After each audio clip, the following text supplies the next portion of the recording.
Chanakya international academy உங்களுக்குள் இருக்கும் தலைவரை வெளிக்கொண்டு வரும் பியூர் பாலிடிக்ஸ் பயிற்சி பட்டறை நேரடி மற்றும் இணைய வழி மார்ச் 16 முதல். கான்டாக்ட் 7338824242. இந்தியாவில் வாக்கு சதவீதத்தை அதிகரிப்பதற்கான அமெரிக்காவின் நிதி உதவி குறித்து விசாரணை நடைபெற்று வருவதாக வெளியுறவுத்துறை அமைச்சர் ஜெய்சங்கர் தெரிவித்துள்ளார்.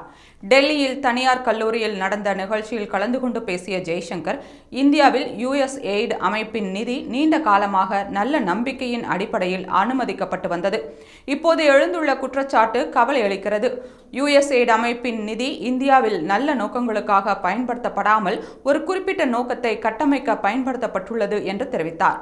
மேலும் USAID அமைப்பு தொடர்பாக மத்திய அரசு விசாரணை நடத்த தொடங்கியுள்ள நிலையில் உண்மைகள் வெளியே வரும் என்றும், USAID நிதி சம்பந்தப்பட்ட விவகாரத்தில் யார் ஈடுபட்டுள்ளனர் என்பது குறித்து நாட்டு மக்களுக்கு தெரிய வேண்டும் என்றும் ஜெய்சங்கர் கூறினார். முன்னதாக இந்தியாவில் வாக்காளர் எண்ணிக்கையை அதிகப்படுத்த அமெரிக்காவின் USAID அமைப்பு 182 கோடி ரூபாய் நிதி வழங்கியதாக அமெரிக்க அதிபர் ட்ரம்ப் குற்றம் சாட்டியிருந்தார்.